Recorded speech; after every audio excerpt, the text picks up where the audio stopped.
Deputy Prime Minister Barnaby Joyce in May in Canberra, Australia. Though he was ruled ineligible to have run, he has since renounced his dual citizenship, meaning he can try to retain his seat in a by-election. Lucas Coach European press photo agency Sydney, Australia. After months of uncertainty, Australia's High Court declared Friday that 5 federal lawmakers who have dual citizenship were ineligible to run for their seats, a ruling that threatens the government's one-seat majority in the House of Representatives. The decision means that the seat belonging to Deputy Prime Minister Barnaby Joyce of the National Party, a coalition partner, will be subject to an election, which will be December 2. The ruling came months after what initially appeared to be a minor scandal forced several politicians to resign, eventually growing to present a challenge for the government of Prime Minister Malcolm Turnbull. The issue has raised questions about the vetting of candidates and how Australia's constitution is interpreted. Under Section 44 of the Constitution, citizens of other countries are not eligible to run for the federal parliament. Constitutional experts say the wording originally referred to people outside the Commonwealth, which included not only Australia but also Canada, New Zealand and a host of other British dominions and territories. In a news conference, Mr. Joyce said he had always been prepared for the court ruling against him. "It is a tough game, politics. You dedicate so much of your time to it," he said. "You take the hits and the sacrifices." Mr. Turnbull, who cancelled a Saturday trip to Israel after the ruling came down Friday, said he was confident that Mr. Joyce would win the support of his constituents in the coming by-election, keeping his government's hold on the lower chamber.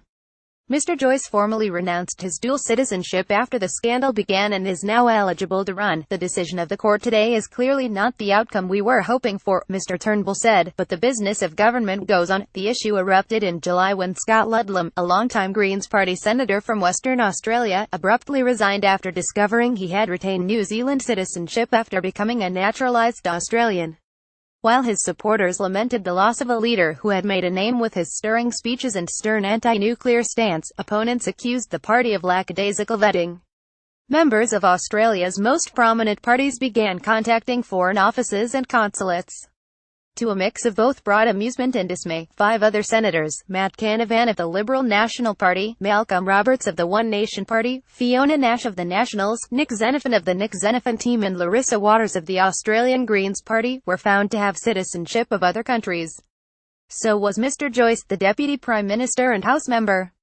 On Friday, the court ruled that only Mr. Canavan and Mr. Xenophon had been eligible to run. As the cases wound through the courts, the local news media named the group the Citizenship 7. Their situations varied. Some were born overseas and incorrectly believed they had renounced their citizenship rights.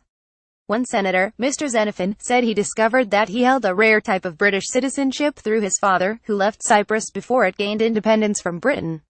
Another senator, Ms. Nash, said she was unaware she had been granted British citizenship by descent through her estranged Scottish father.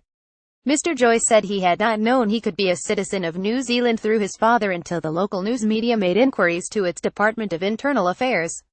Mr. Joyce's chances of regaining his seat were bolstered after the ruling when his most formidable rival, Tony Windsor, declined to enter the race.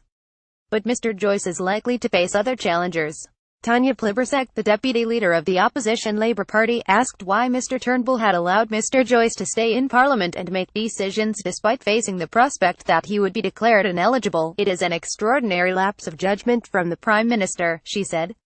Clive Bean, a professor of political science at the Queensland University of Technology, said Mr. Joyce's party would probably keep the seat. "Still, voters may behave unpredictably in by-elections," he said. "Sometimes even a safe government seat may even be at risk because voters think, well, we're going to send a message to the government in what we're doing," while the government would lose its formal majority in the lower chamber if Mr. Joyce does not win the by-election. It still has a tie-breaking vote in the Speaker of the House, Tony Smith, a Liberal ally of Mr. Turnbull. The government's grip can be further solidified with the backing of independent members of Parliament. One such member, Cathy McGowan, has already said she would continue to vote in support. "The by-election is not the only concern Mr. Joyce faces," said Anne Twomey, a professor of constitutional law at the University of Sydney. "There may be legal challenges to decisions he's made in the past, and that might be problematic," she said. "This is all uncharted territory." In the cases before the High Court, the Solicitor General representing the Commonwealth, Stephen Donoghue, had argued that 5 of the politicians, most of whom inherited citizenship, could not have known they held foreign citizenship without expert knowledge of foreign legal systems in relation to their family roots. Once they were aware, he argued, they had made reasonable efforts to renounce foreign allegiances and thus should not be disqualified from office. To Mr. Donahue's surprise, two of the politicians in the cases, Mr. Ludlam and Ms. Waters, argued that all 7 should be disqualified.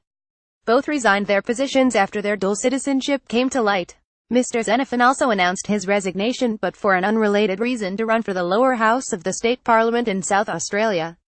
Mr. Xenophon said that although he had won his case, he felt sympathy for his colleagues who lost. Whatever political differences I may have with some of them, there is no question of their love for or loyalty to Australia, he said.